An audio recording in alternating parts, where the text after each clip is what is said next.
The James Bond movies. God damn, I fucking love these things. Everything from the shaken, not stirred, to the drug trip opening sequence at the beginning of every movie, to the AIDS that he gets from getting so much pussy all the time. God damn, the James Bond movies are great, so I'm gonna put them on a tier list. I absolutely love ranking movies and giving my actual opinions. The last time I did, it went really, really well. Fuck yeah, bitch. Alright, the first one is Dr. No. Dr. No came out in 1962, and fuck, this movie shows its age. I mean, it's still a good movie, a little slow in the middle, but goddamn, I think Dr. No's still a rock solid start to the James Bond series. It's a B tier. Alright, the second one is From Russia with Love. I don't know, maybe I missed something with this one, but I really didn't like it too much. Like, it's fine. I would say it's like maybe C tier. Like it's fine. It's okay. I don't even remember if James Bond has like a plot in this movie. The main story I got from this movie was that this one fucking lady like is tasked with killing James Bond, and then she just outsources it the entire movie until the very end where she's like, ah, fuck, I'll just do it myself.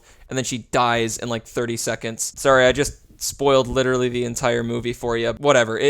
It's mediocre. Alright, next is Goldwiener. I fucking love this one. This is when James Bond starts to really get good. Aside from like the sexual assault scene in it that's supposed to be romance, it's like a perfect James Bond movie. I'd have to give Goldwiener an S. Alright, next is Thunderballs. This one is also really good. It's so fast-paced, it's so fun. Yeah, it's kind of stupid, alright? It's kind of dumb, but come on, man. It's so fun at the same time. Like, the underwater battles, the villain who has an eye patch, and, like, the sharks and shit. Like, come on. This movie's just fun. Turn your brain off and just have a good time. What the fuck is this? They have the old Casino Royale? This one's not canon, though. Why the fuck do they have this? I haven't seen it, but from what I've heard, this one sucks poopy. This movie is like the skid marks on your toilet after you just took a hellacious shit. I don't really think I've heard anything good about this one, but I haven't seen it, so I'm not gonna give it F tier. F tier is reserved for, only the real stinky shits.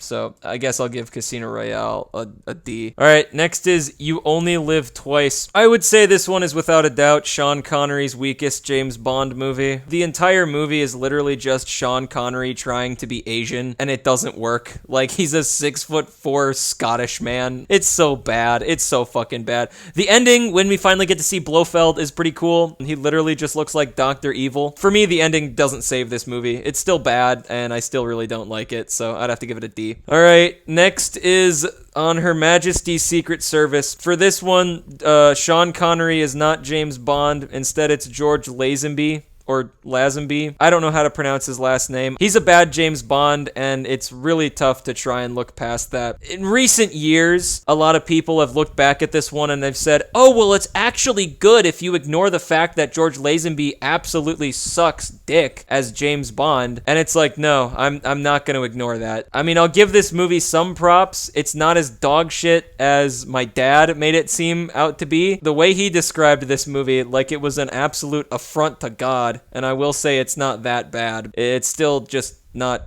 good. Literally for an hour in the middle of the movie is just spent with James Bond at like a fucking ski resort just flirting with women. Like the whole story just stops for like an hour. It's so fucking boring. So I'll give it a D. I really don't like it. Alright, next one is Diamonds Are Forever. Now I'm really gonna piss the fan base off with this one. I'm gonna give this one a B. The fan base doesn't like this one because they call it like too by the numbers or whatever, and I don't know what it was about it, but I just liked this one. I don't know what it is.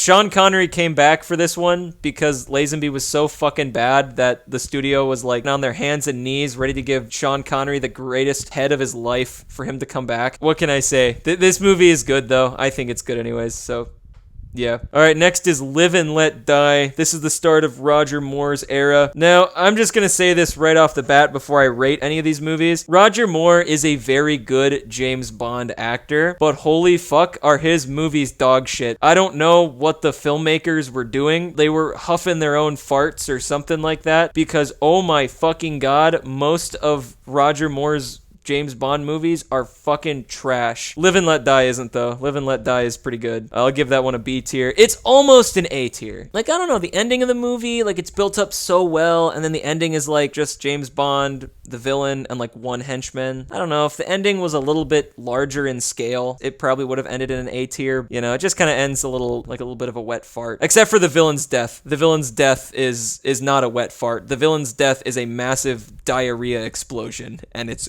great. I am the 1 out of 5 people who enjoys diarrhea. Alright, next is The Man with the Golden Gun. In every way, this movie is just a subpar James Bond movie, except for Roger Moore and Christopher Lee. Christopher Lee is the villain in this movie, and holy shit, they wasted these god-tier performances from Christopher Lee and from Roger Moore on just such a mediocre movie, which sucks. It fucking sucks. If you put them in just a better plot, there's no way that those two actors couldn't have carried a James Bond movie to, at the very least, an A tier. I'm about to piss off the fan base one more time. Yeah, you fucking heard me. The Spy Who Loved Me. I don't get it, man. I really don't fucking get it. Like, it's fine, but it's so overrated. Jaws is really cool, but Jaws just carries this movie on his back. The main villain fucking sucks. The finale at the end is boring as shit. Like, I don't know, man. I didn't get this one. It just wasn't good. Maybe it's like From Russia with Love, where I'm just fucking missing something, but alright, next is Moonraker. Now, I don't know what the Rotten Tomato critics are fucking smoking when they rated this pile of garbage. Moonraker is one of the worst James Bond movies ever fucking made. It's an F tier. It's so fucking bad, bro. Oh my God. The villain, everything he says is in fucking monotone, alright? You might as well have just made the villain fucking Siri. This movie only exists because the studio saw that Star Wars was really successful, and they're like, ah, fuck. The next James Bond movie has to be set in space because Star Wars be popular. That's the only reason they did it. It's so dumb. It's bad. It's fucking bad. So it's F tier because it sucks dick. All right, the next is For Your Eyes Only, and to be honest, I completely forgot like damn near everything about this one. Everything except the rock climbing scene and the opening scene where James Bond drops Blofeld down a fucking chimney. Which that scene, just out of context, if you don't know anything about James Bond, just looks like James Bond's committing a hate crime against the disabled.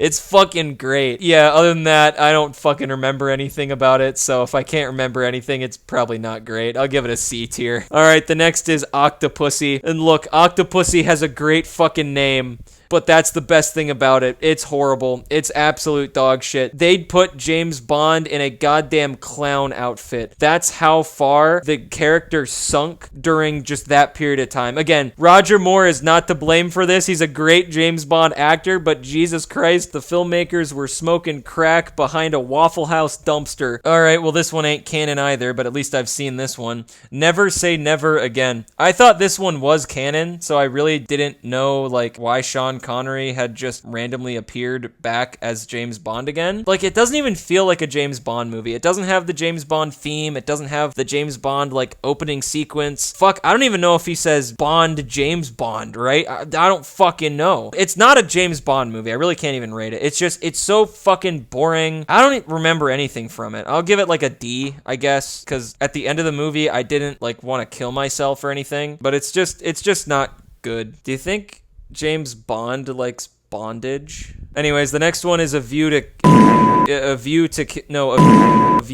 Kill.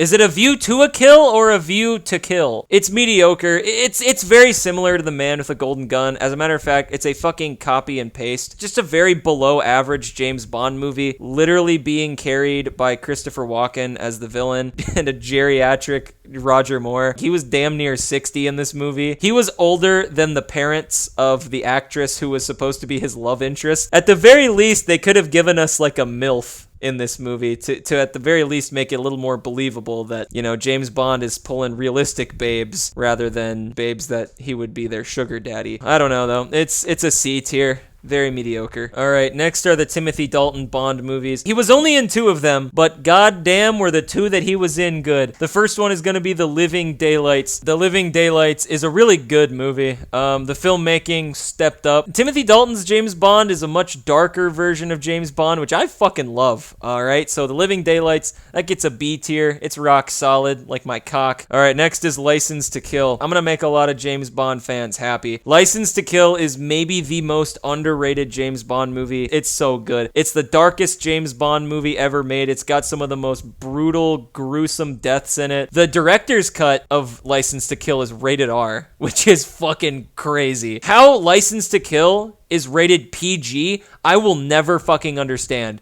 There is no way that this movie, like, honest to God, License to Kill should almost be rated R. It's that fucking graphic. It's great, though. I love it. I absolutely love it. They should make more violent James Bond movies like this one. I'm all for violence. All right, and after that, we get the Pierce Brosnan era with GoldenEye. I love his mouth in this poster, by the way. What is this guy's mouth? The opening scene of this movie is fucking dog shit. Like the opening stunt where the plane is fucking going off the cliff and he jumps off the cliff and catches up to the plane and flies it. That stunt is dog shit and I hate it. But the rest of the movie is great from there. I literally watched that opening stunt and was like, holy fuck, this movie's going to be dog shit. And then I watched the rest of the movie and I'm like, okay, the rest of the movie was great. GoldenEye is really good. I'll give it an A tier. That's not a hot take at all. It's really good. Next is gonna be Tomorrow Never Dies. To be honest, Tomorrow Never Dies and The World Is Not Enough, those two just blend together for me. They're both very C tier. You know, the only thing that really stands out to me is that I think The World Is Not Enough has the most believable rocket scientist ever. Yeah, they're both just C tier. Like, I'm not gonna bother separating them. Die Another Day. I don't want to talk about this one. That title is misleading. That movie makes me want to die right now. Like, this movie fucking sucks. I saw a YouTube comment from like a clip of this movie saying that the opening drug trip sequence when James Bond is getting tortured to like a fucking hip-hop Madonna song, that this movie is some revolutionary filmmaking because not only is James Bond getting tortured, but the audience is as well. That's the whole fucking experience with Die Another Day. Die Another Day is the Batman and Robin of James Bond movies, and I'm not even joking. All the way down to the fucking ice castle and the puns. This movie sucks. This movie sucks so much fucking dick, dude. Maybe it's fun bad. All I felt when I watched this movie was the constant urge to hurl myself out of the nearest window, okay? Fuck this one. Fuck, dude. I'm pissed now that after talking about that one, moving on. Casino Royale. This is the best James Bond movie. I know that that's not exactly like a hot take or anything, but it's just the best, all right? It's God tier. It is from start to finish just the perfect James Bond movie. Daniel Craig kills it. Martin Campbell is our Lord and Savior. This movie's great. Okay, I fucking love it. Moving on. Quantum of Solace. For all of the opportunities that Casino Royale succeeded on, Quantum of Solace fails. This movie is honestly like a Jason Bourne movie, and the Jason Bourne movies are fucking terrible. I don't care what anyone says. They're unwatchable. You can't fucking see what's going on. It's all quick cut, shaky cam action, and it's literally just a fucking epilogue to Casino Royale. That's all it is. The villain sucks. The Bond girl sucks. Everything in this movie is just so subpar. Like, you know what? Fuck it. This one's going in F tier. All right. When I was watching it, I was like, you know what? It's probably C tier. And then I thought about it and it's like, nah, it's D tier. Nah, it's F tier. I fucking hate this one, dude. It pisses me off so fucking much. God, I fucking hate Quantum of Solace, dude. Skyfall. They decided, you know what? We're not gonna completely lean on Casino Royale for this one. We're gonna make our own story. And Skyfall is, Skyfall is good. It's great. I love it. It's S tier. Spectre. All right. Now the fan base treats Spectre like it's the most horrible abomination ever fucking put to screen. And I will say, holy fuck, is this movie dumb as shit. The twist at the end, oh my God. The twist at the end is the dumbest shit I think I've ever seen in the history of film. Or at the very least, it's up there. Overall, though, like, I thought it was fine. It's a decent Bond movie. In spite of the really absolute brain-dead twist, I don't think it's that bad. I just think it's just a movie that kind of just gets lost in the sauce, I guess. So, yeah, Spectre gets a C tier from me. And last but not least, No Time to Die. What a misleading fucking title if I've ever seen one. Look, it's pretty good. Nothing great, but it's good. So yeah, that's my James Bond tier list. I did not realize how bottom heavy this fucking shit was. Oh my God. Just by looking at this tier list, you would think I fucking hate this series, bro. There's so many movies. C tier and below, it's ridiculous. I promise I don't hate this series. I love these movies. Just yeah, that's my tier list. So Yeah. Bye.